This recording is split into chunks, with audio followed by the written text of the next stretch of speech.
Hey guys, how's everyone doing? This is the Sentinel watching over Geekdom, and welcome back to Sentinel Reviews. Real quick, I would like to apologize in case there is any background noise you hear during this video.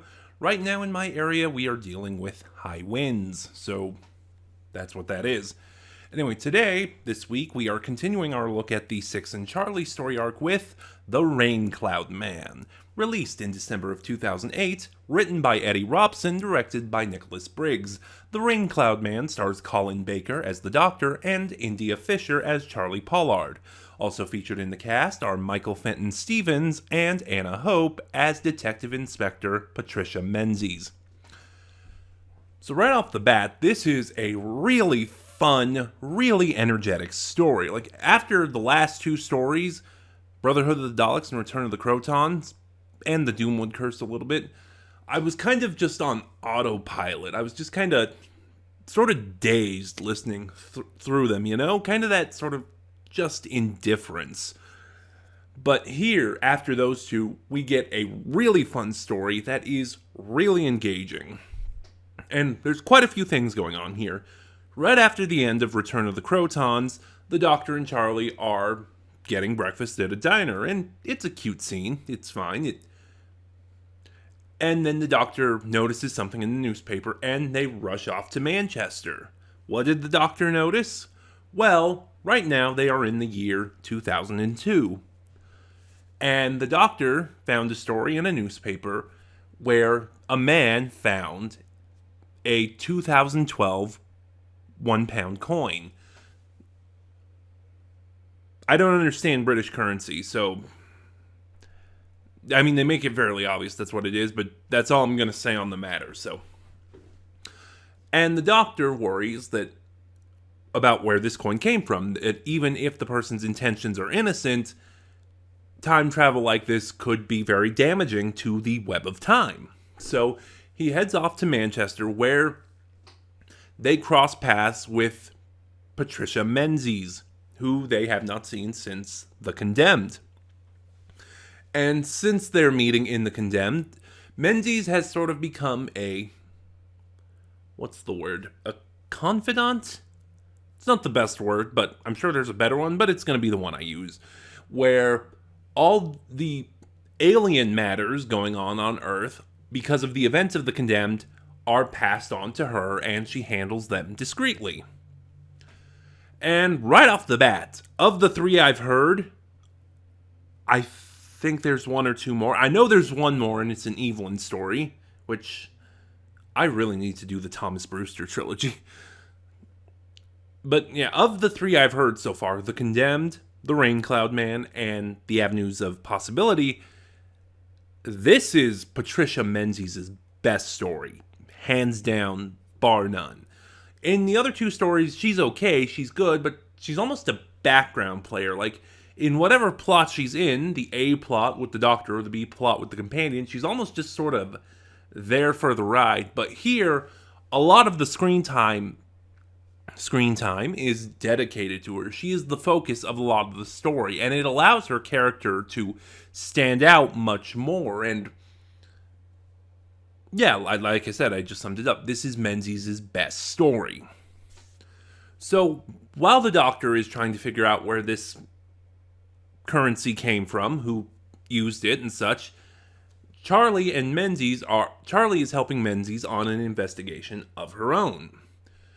And they briefly meet someone who is sensitive to time distortions. And Charlie sets him right off. You know, he can sense that Charlie is a paradox because she was supposed to die on the R101.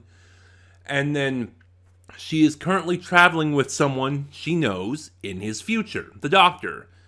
And he warns her that her actions could have profound consequences on the web of time, which I'll circle back to in a minute, but I will say this. Charlie is the weak link of this story, and it comes down to one moment that happens way towards the end of the story. Anyway, this character they meet ends up dead, and Menzies arrests Charlie, suspecting her of being the murderer, because she knows, she kind of has a hint that something's not right. She knows that Charlie has a secret she doesn't want the Doctor knowing, which we really get our first glimpse at why Charley is doing this, why, even though it's so dangerous, why she's traveling with an earlier version of the Doctor. So in The Girl Who Never Was, Charley's final story with the Eighth Doctor, or I don't think it was actually in that story. It was between The Girl Who Never Was, her final story with the Eighth Doctor, and The Condemned, her first story with the Sixth Doctor. Charley believes she saw the Eighth Doctor die, which in part led to her SOS and the TARDIS coming around to pick her up. And she knows this is wrong. She knows it's dangerous to, because she knows what can happen to the web of time. That was the entire story of her first story arc with the Doctor. But she's so scared of losing the Doctor. She's so scared of him being gone forever that she is clinging to him, even if it's not her Doctor. Which leads to some of her decisions in this story, especially... No, I'll hold off on that one, because I don't think that ties into it. I will say this, though, before I go on. I do think the incorporation of the overall plot of this arc, who is Charley Pollard, to the Sixth Doctor, I do think this story incorporates it the best. So far, we still have 3 stories left. Anyway, what happens is, because this man died, and because Menzies knows that he kind of knew Charley's secret, she suspects and arrests Charley of murder. And this is one of my first problems with this story. I love a good mystery. And just to this, there's no ambiguity. Not that that's wrong, not that that's against Charley's character, but, as soon as she gets accused, she's innocent.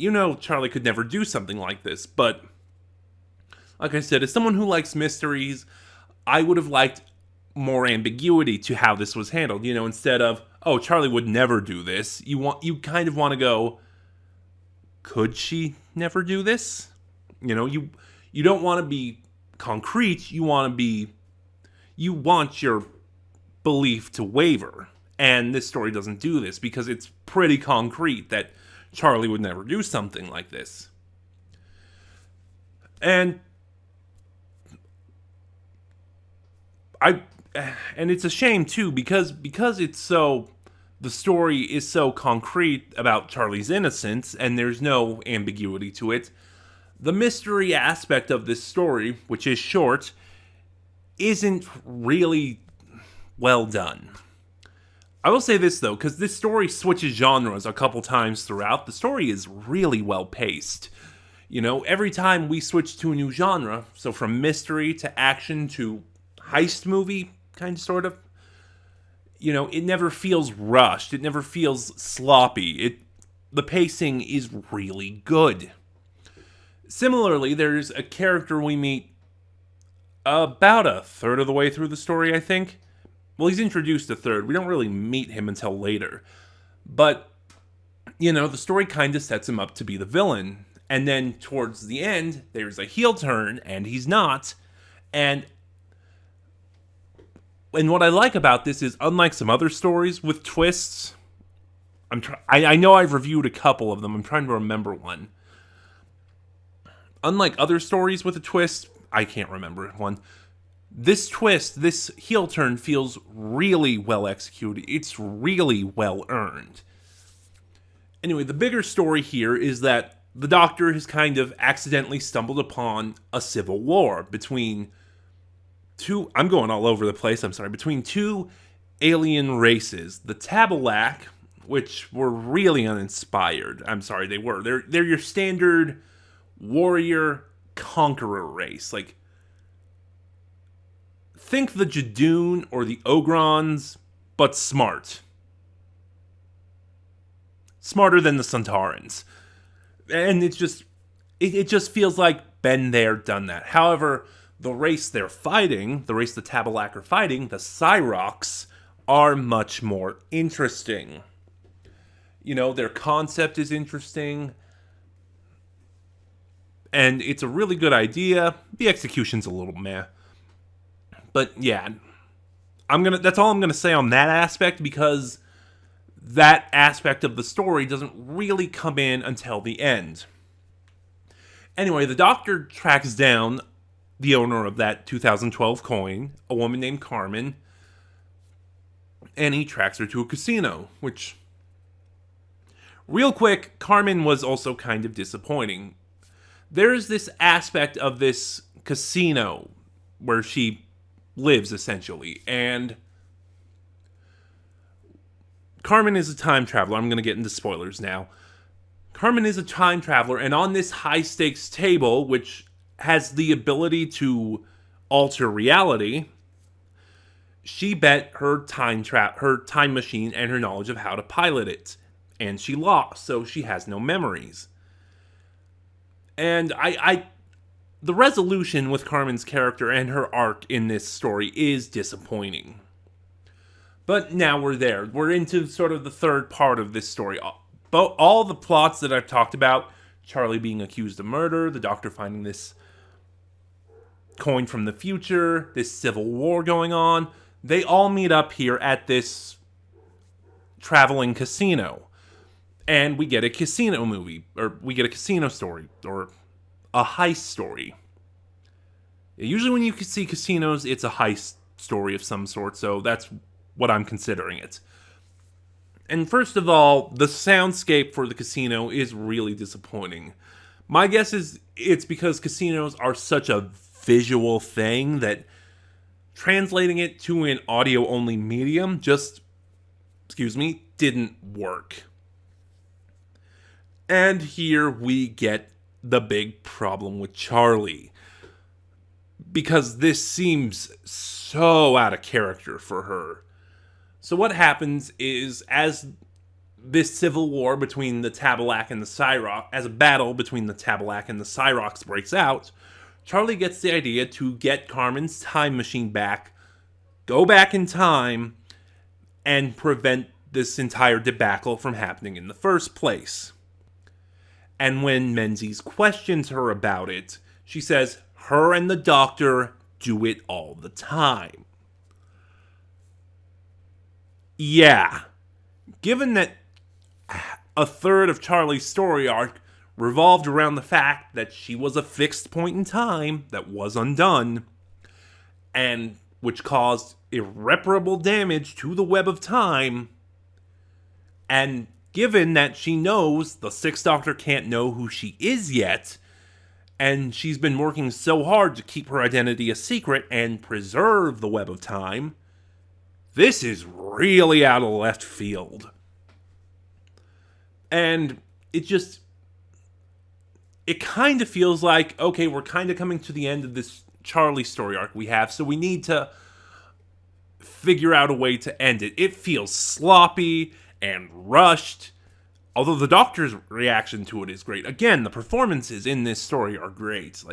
And there's a lot of humor in it too, I should have mentioned, but yeah, it feels forced. At the end of the story, which has a really good ending, we get this montage of this game being played, because casino, and then, the war between, the skirmish between the Tabalac and the Cyrox ends, and like I said, this entire ending is really good.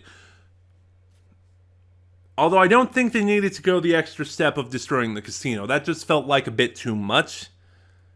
And then we get a really bittersweet moment where Menzies asks to travel with the Doctor, and the Doctor turns her down. Which I hope he recants at some point, because I think some Dr. Menzies stories, be it with Colin, it'll probably be with Colin if it ever happens, would be really cool, because I like Patricia Menzies, I like the Sixth Doctor, I think their dynamic, their back and forth is really good. So I really do hope she becomes a companion, but, the Doctor says Charley has been behaving oddly, and things are really complicated, so now is not the right time. And that ends on a really great stinger for this story, where he tells her, what you were trying to do was reckless, and Charley tries to play it off as, oh, we were desperate, I wasn't thinking, and the Doctor firmly tells her, I don't believe you.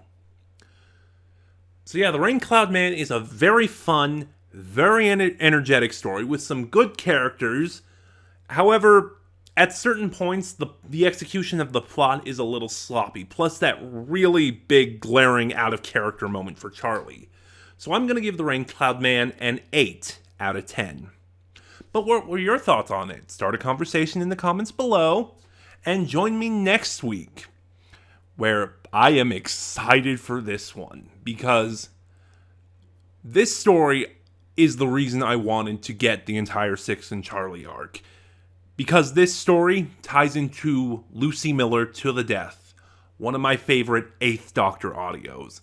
So join me next week when the Daleks return, and we meet the longest serving companion in the TARDIS. No, not him. No, it's not her. No, stop guessing. We haven't heard her. We haven't met her before this story yet. So join me next week when we look at Patient Zero. And that was The Raincloud Man. Remember to like, comment, subscribe. Click the little bell next to subscribe to get notifications when I upload. In the description box below, you'll find the link to my Twitter, where you can follow me and get updates on the channel. And you'll find the link to my Ko-fi, where you can help support the channel. This is the Sentinel, watching over Geekdom, and I'll see you guys next time.